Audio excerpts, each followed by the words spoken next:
If the amount you steal is death sentence. Alright guys, welcome once again.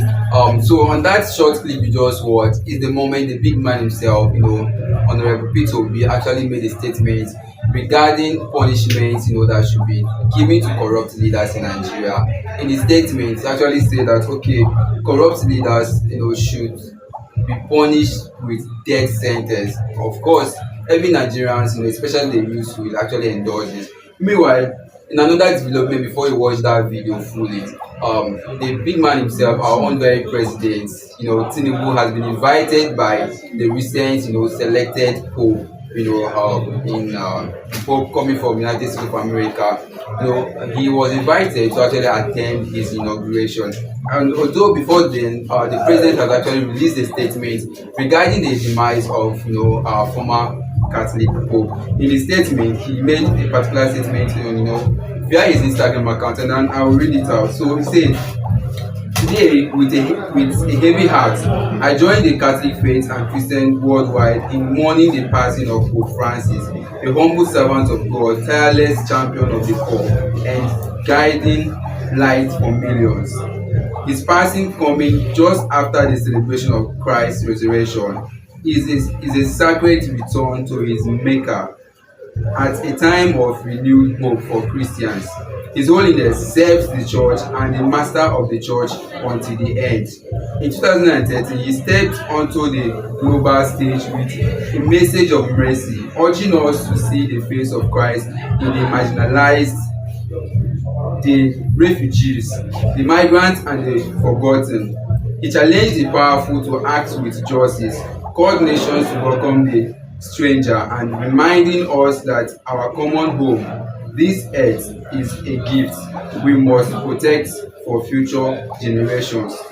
He was an instrument of peace who deeply embodied the message of Christ, love for God and love for humanity. In a time of division, he built bridges between faith and the rich and the poor.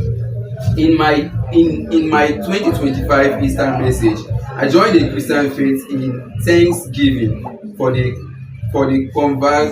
conversing pontiff.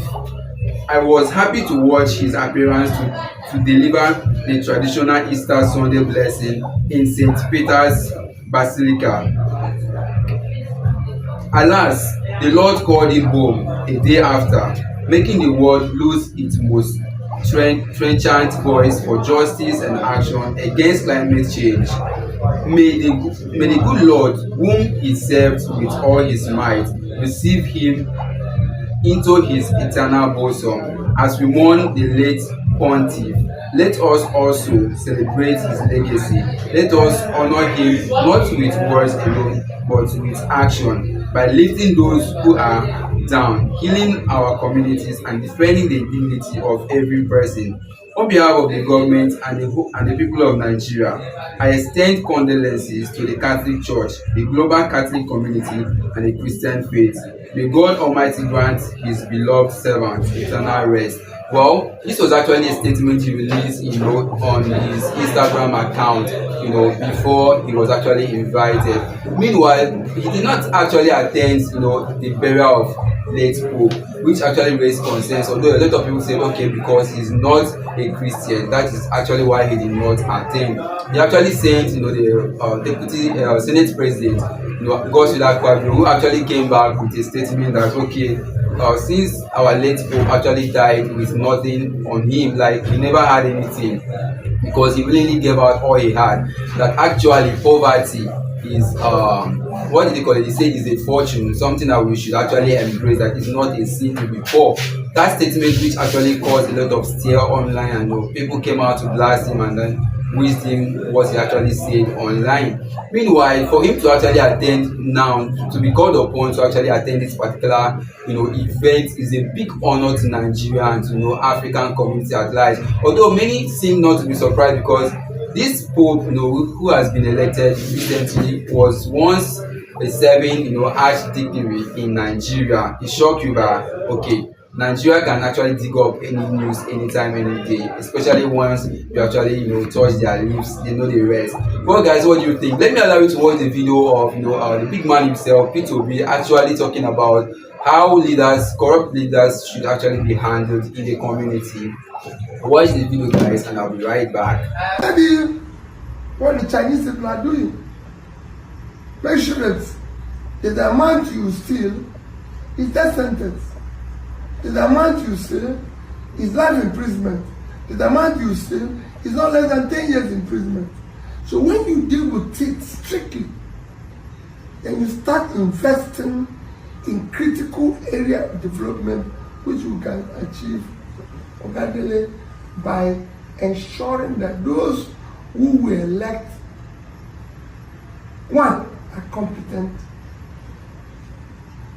I'm sure after watching this video you will have been satisfied, and you'll be like, okay, actually this is actually, yes, this will be actually saying your mind, because a lot of us has been like asking, okay, these are our leaders who are so corrupt, what is actually the right thing to be done today?